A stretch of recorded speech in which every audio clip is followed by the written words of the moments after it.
Welcome to the America 250 PA Start Here, America Did podcast, telling the unique stories that make up the diverse fabric of Pennsylvania.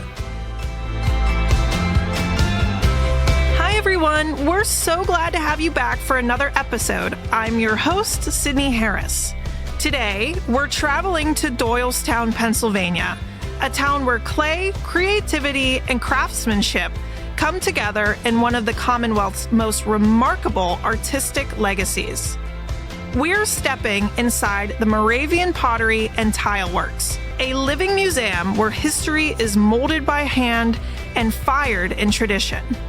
Founded in the early 1900s by the visionary Henry Chapman Mercer, the TileWorks became a cornerstone of the American arts and crafts movement, producing tiles that still adorn homes, churches, and public spaces across the country. Joining us today is Brendan Duffey, Administrative Director of the TileWorks team. He's here to share the story behind this enduring artistic tradition and how its legacy continues to leave an impression, one hand-pressed tile at a time.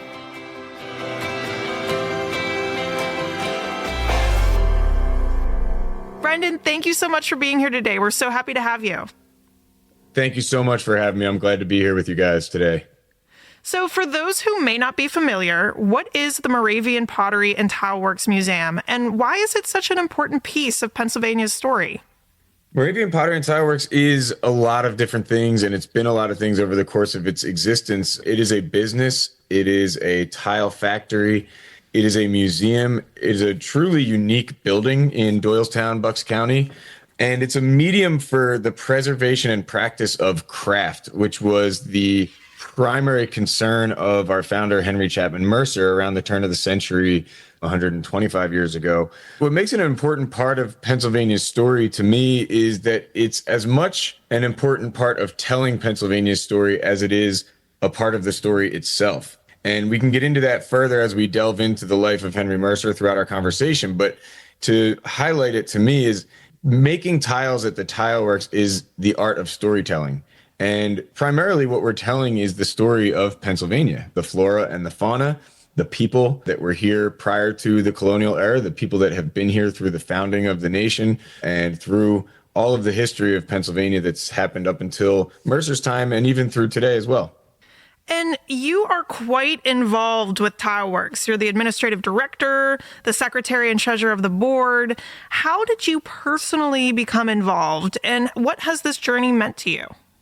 I became involved in about 2019. A former pottery manager of the TileWorks, who had been there through the 1980s, named Katja McGurk, who is a renowned tile maker herself, approached my father and I. We run family businesses together since, 15, 20 years ago. I've been working for him. And one of the things that we do is we help people with vision tell their story. And Katja had a truly unique and special vision at a very critical point in time for a really special place that I had honestly never even heard of. And that began my journey of understanding Mercer Tiles, Moravian TileWorks itself, the importance of this work and the craft. And I immediately fell in love. Katja has an amazing way with words and with articulating the deep wisdom and the deep vision that is held within the art of ceramic crafts, especially tile making, and the way that these tiles come together to form installations that tell stories for people to relate to understand, and to appreciate one another on a deeper level. It's been an incredible journey for me. The foundation of that journey really was pretty nitty gritty. We had to get to work in the formation of a 501c3 nonprofit called the TileWorks of Bucks County and begin to craft a story of what we envisioned for the place. That came from a combination of my and my father's business expertise and understanding of how to get the resources pulled together in order for something like this to happen, and the vision that Katja had and the connections and industry experience and industry relationships that she has, as well as the local relationships as a Doylestown resident, almost lifelong Doylestown resident herself. And this all happened out of a need for a revival at the TileWorks, a need for a partnership with the county of Bucks in order to revive the building, revive the practice of tile making, and to expand the commercial enterprise in order to fund the museum activity at the TileWorks. This was my challenge. This is the part that's kind of my favorite part. The idea that we can tap into the artistic legacy of a genius on the level of Henry Mercer 100 years later and have this be something that is still relatable, marketable, in demand, even from an aesthetic and industry standpoint. That stuff all really got me so excited about the challenge of digging into this work and understanding an industry that was new to me, while also bringing the skills that I have in storytelling and in business. That started in 2019. The formation of a contract and operating agreement with the County of Bucks culminated in our takeover of the operations on April 7th of 2021, whereby we have an operating agreement and a lease with the County of Bucks for the nonprofit to manage, operate the TileWorks as a business. So let's talk about Henry Chapman Mercer. He seems like such a Renaissance man, an archaeologist, historian, artist, and innovator. Can you share a little bit about who he was and what inspired him to build the TileWorks? Absolutely. You can add so many more titles to that list. I mean, he really was a polymath, a Renaissance man in the modern era, you could say. Author, architect, businessman, tile maker, the list goes on. He was born in Doylestown from an educated and well-to-do family, educated himself at elite Ivy League universities like Harvard and University of Pennsylvania, after which he didn't really want to pursue a legal career, which was the education that he had gotten. He traveled the world. He went all over the place. Through his travels, he was documenting and sketching and writing prolifically. He was taking note of all of the things that he was seeing, and he developed a keen interest in archaeology in particular. All of the different items that he saw on his journey that he would collect became the basis of a collection that he was able to finally see all in one place and say, there's something going on here. So he starts his journey to tile making really starts in the field of archaeology. In archaeology, you are looking at the remote past. 50,000 years ago, there was a blade or a tool or a hammer, and your job is to try to piece together a story of culture around that tool. Henry Mercer picked up on this pattern of kind of tools being created by man and then in turn molding the behavior and the culture of man. He ends up in a prestigious role as the curator of the Penn Archaeology Museum. He conducts expeditions all around the world and really big expeditions searching for prehistoric man. And on his travels, he starts to realize that there is an amassing collection of much more recently decommissioned tools, not like the things that he had to dig up deep in the ground, tools that had been in use as recently as 5, 10, 20 years ago. The Industrial Revolution was in full swing at this time. We're talking around the 1880s to 1900. And Mercer was witnessing this revolution decimating handcraft and art. Artisans make artifacts, right? And these things are imbued with the human touch. And Mercer was witnessing machines basically stripping man-made objects of the art that they had previously been imbued with. This was a crisis, an inflection point for Mercer. He began collecting all of these implements and tools that were recently decommissioned and telling the story of them, basically flipping archaeology on its head. Instead of working from the remote past and trying to tell the story of how we got to today, Mercer realized that it would be more effective to document the very recent past and tell the story of those tools that had, up until the Industrial Revolution, been really what shaped human behavior and activity and creativity and art.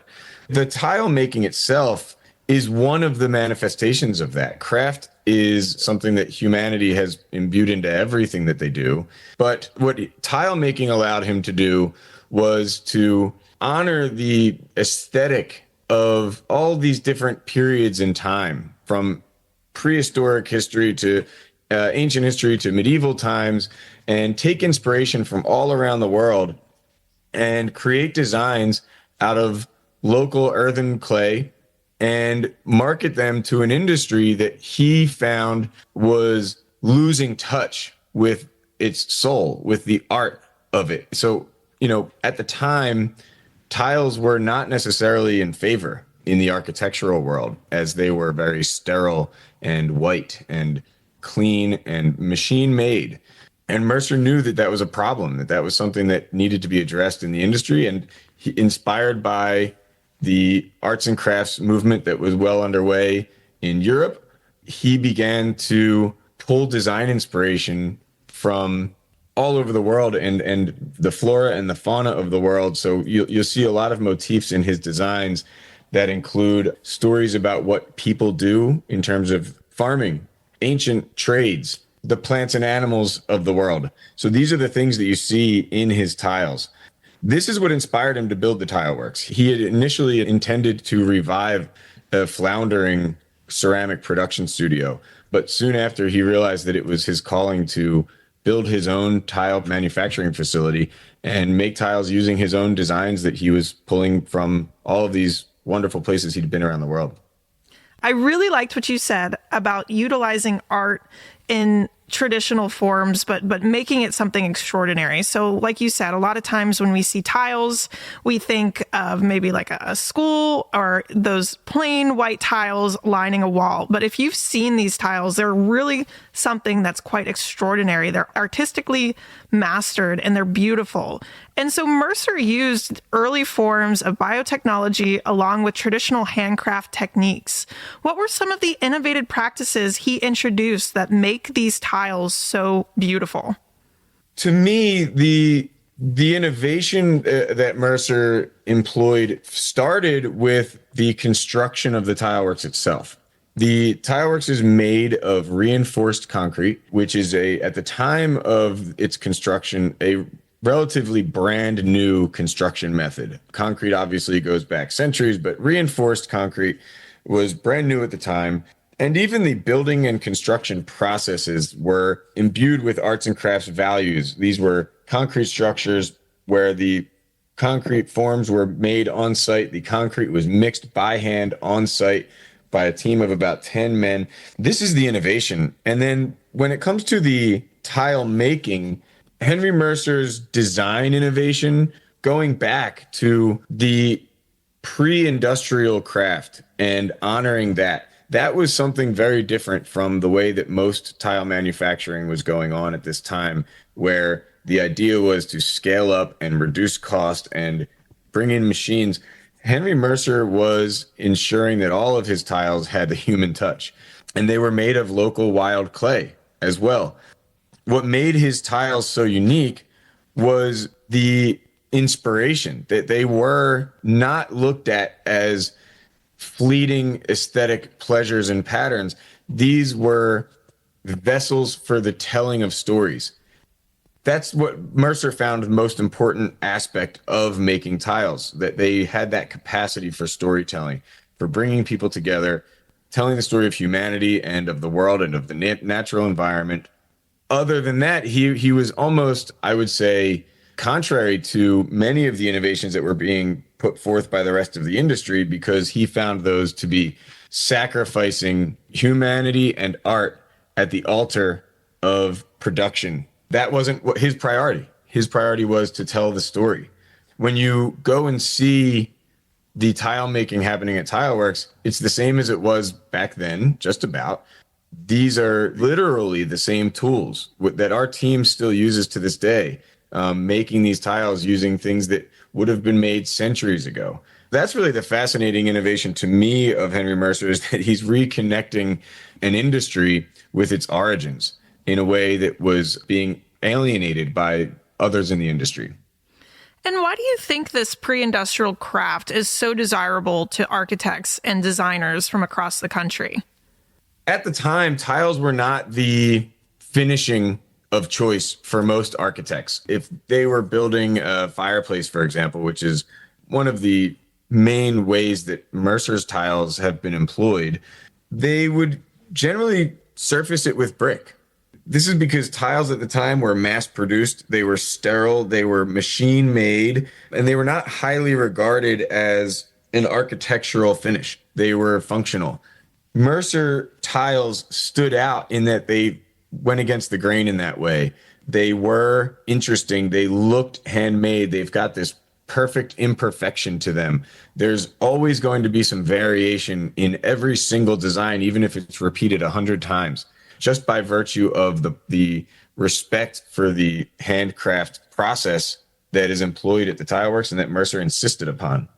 I'm curious about, we're talking about how popular these tiles are and how they kind of brought back an artistic technique to a very dull and modern mass production.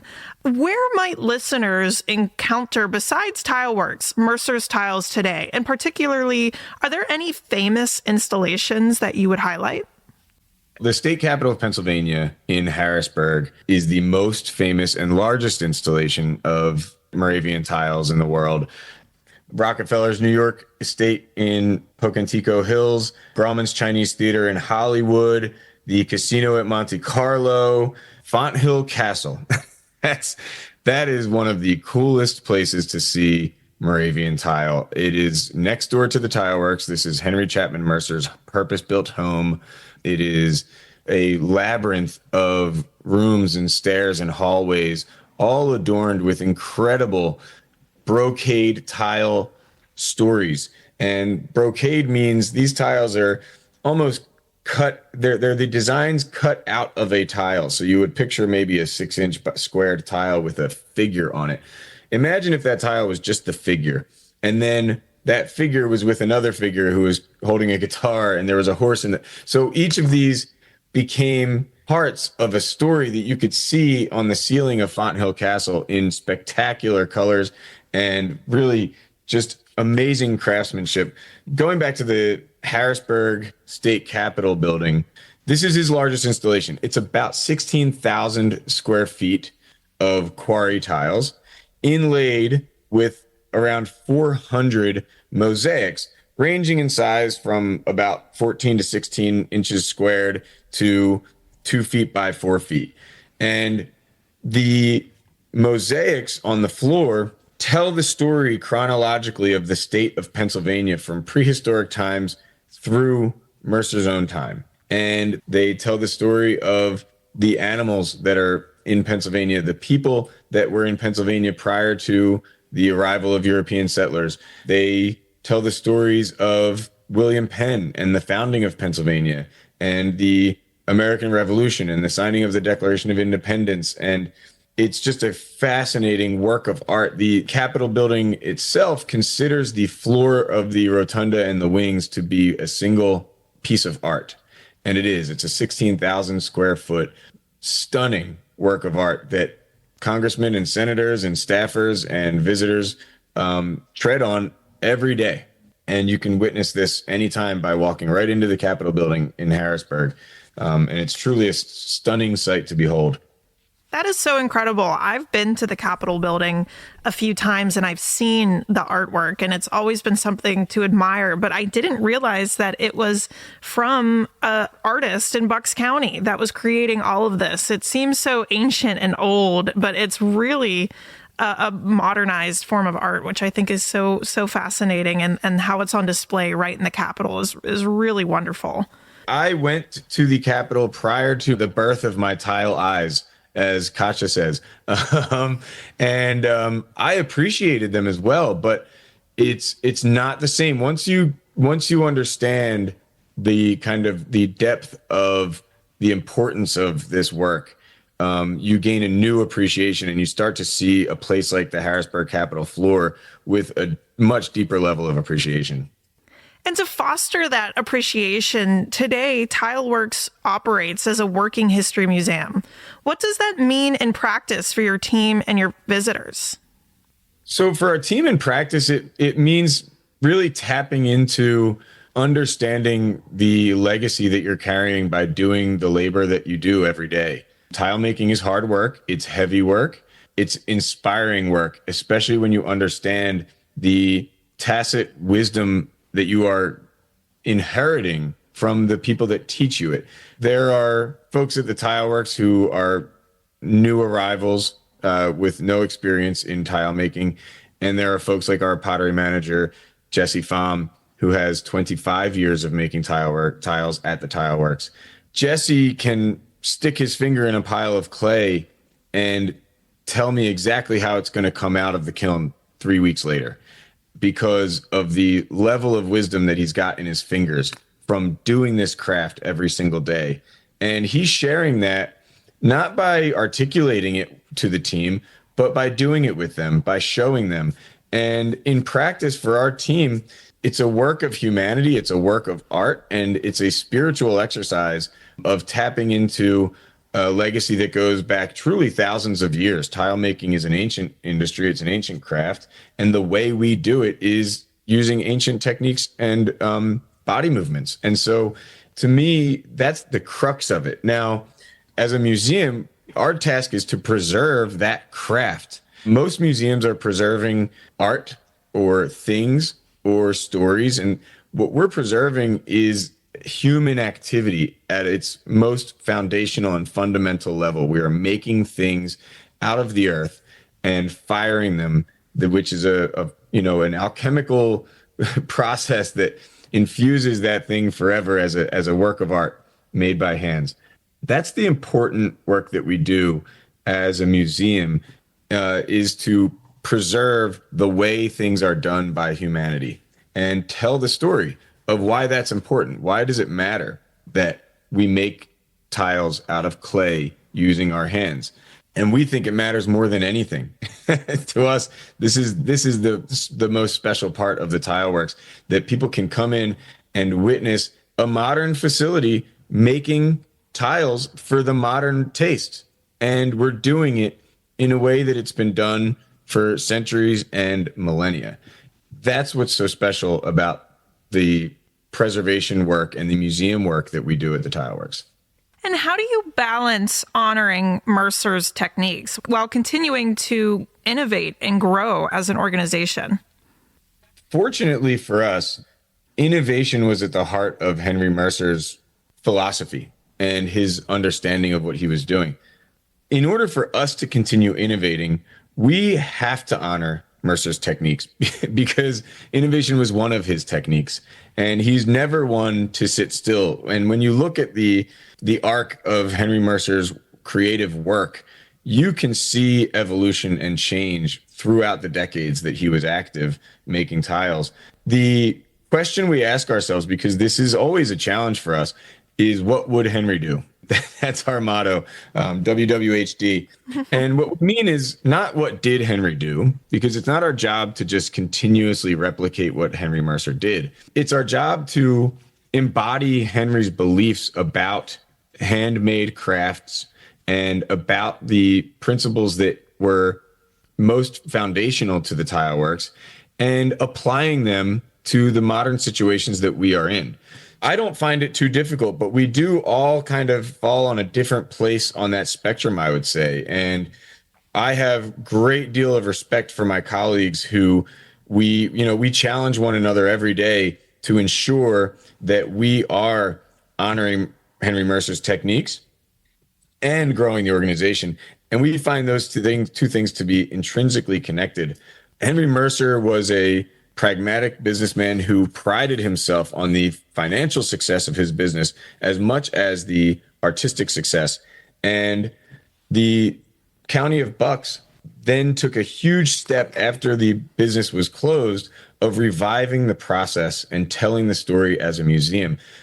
Today, as a nonprofit, I consider it our mission to bring both of these things under the same operation. We must continue to survive as a business if we're going to continue to tell the story as a museum.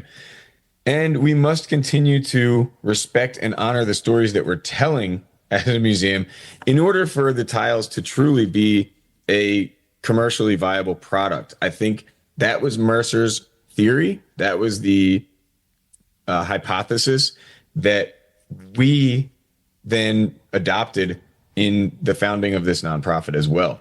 So to us, there's a really interesting spiral dynamics of the present point in time with the information revolution happening today and the time that Mercer founded the TileWorks during the Industrial Revolution.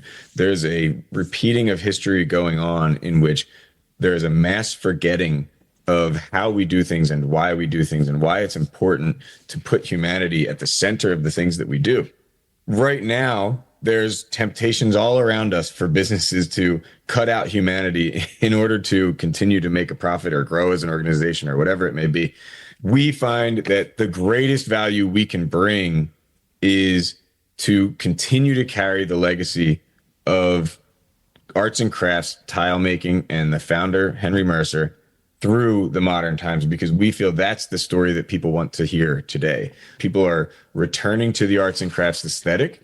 People are not happy with cheap and sterile environments, which have been pervading the arts and architectural and design world.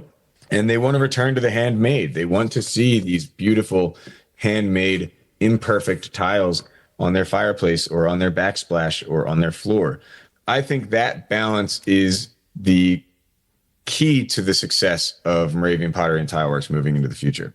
That is so interesting to hear. And just for a little personal item here, I was driving with my fiance and we were going through these neighborhoods, these developments that were created probably within the 2020s or earlier. And he leaned over and he said to me, millions of years of history, and the best we can do is come up with a box. And I think that really describes this weaning away from sterile architecture and wanting something with a little bit more meaning. And I see that coming back. And I think that your organization really encompasses that and is a outlet for people wanting to get away from some of that sterile architecture and moving towards something that, yes, it might be historic, but also it's modern because you're making it modern. So I think that is very cool.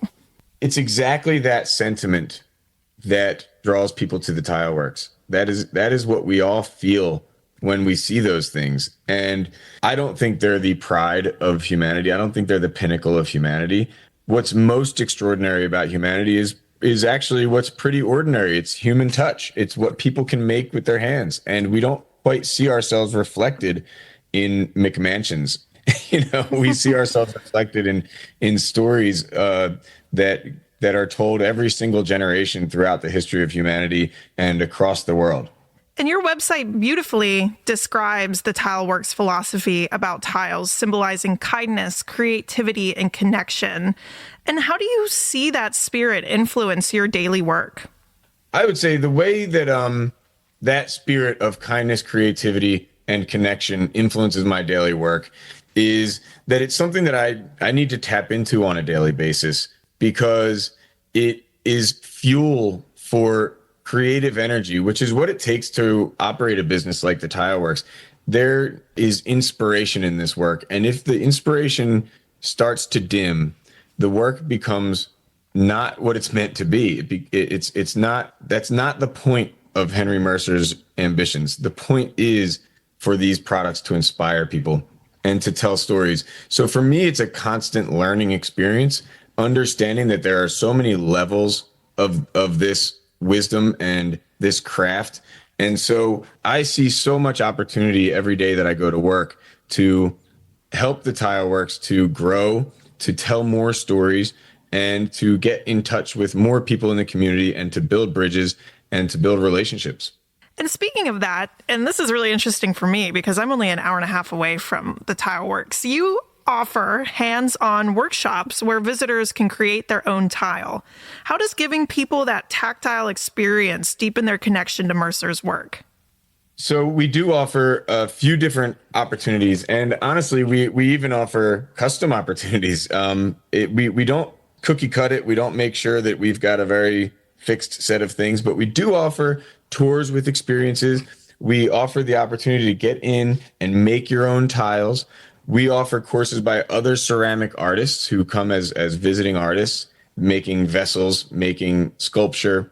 All sorts of ceramic artwork happens at the TileWorks. And what I see in people who are visiting is a truly innocent and lovely experience of holding clay in your hand and feeling it and watching your fingers move the clay and react to the clay, and understand that creating beautiful art is an accessible enterprise for everyone. The connection to Mercer's work is that what Mercer found most extraordinary was the ordinary. The things that he's depicting are birds and squirrels and turtles, people farming, people sowing seeds, people harvesting, people chopping wood. He was not so concerned with the glorification of any particular heroes. He was glorifying the fact that all of us have something extraordinary in us and a story to tell. Putting your hands on the clay and creating a tile yourself at the Moravian Pottery and TileWorks is a way for you to be part of that storytelling legacy. It's just a truly magical experience for people. Once you've done it, it opens up your mindset to the reality that everything that you do can be imbued with humanity and art. Most of the people that we see on a day-to-day basis are people who have been to the TileWorks before. They come back and they become part of our community, and they start to understand and go down that path of gaining a deeper understanding and connection to the arts and crafts ethos and to the vision that Henry Mercer had at the outset. And finally, Brendan, I'd love to hear about how our listeners can support TileWorks and help preserve this living piece of Pennsylvania artistic heritage. There are so many ways. Listeners can go to www.thetileworks.org/join-us. There you'll see ways to support this beautiful place. Becoming a member is one. Volunteering is another. That we hold community events, concerts, private parties, all sorts of festivals and wonderful things that you can volunteer at. We accept donations as well, although I would much prefer someone to become a member than simply to donate. But we have event-based sponsorships that we need donations for as well. My favorite way for folks to support us is to buy tiles. And then I would say come to TileFest, May 17th and 18th of this year, but generally it's the third week of May every single year. This will be our 25th TileFest, where artisans from around the country will descend upon the grounds of Moravian Pottery and TileWorks to sell their beautiful handcrafted art tiles. Come to concerts, come take a tour, come make a tile with us. Those are my favorite ways that folks can come and support the TileWorks and our mission. Well, that is all I have for you today, Brendan. It's been so wonderful to have you and to hear about Henry Chapman Mercer, the TileWorks, and the wonderful work that you're doing. So thank you again. Sydney, thank you so much for having me. I really appreciate the opportunity to come on and talk to you. Thank you to Brendan Duffey and the entire TileWorks team for helping us rediscover a unique tradition of craftsmanship born right here in Pennsylvania. Henry Chapman Mercer didn't just create tiles. He created a philosophy of art that honored history, hands-on skill, and the stories embedded in every detail. More than a century later, that spirit lives on in every tile pressed, every tour given, and every visitor inspired. If today's conversation sparked your creative side, we encourage you to visit the Moravian Pottery and TileWorks in Doylestown, take part in a workshop, walk the grounds where tradition still thrives, or even visit our state capitol to see Mercer's largest installation. Thanks for listening. We'll see you next time. And don't forget, stay creative, stay inventive, and of course, stay PA proud. Hi, everyone. I'm Cassandra Coleman, Executive Director of America 250 PA. Thank you so much for listening to today's podcast. We encourage you to learn more about America 250 PA and send us your podcast ideas at america250pa.org.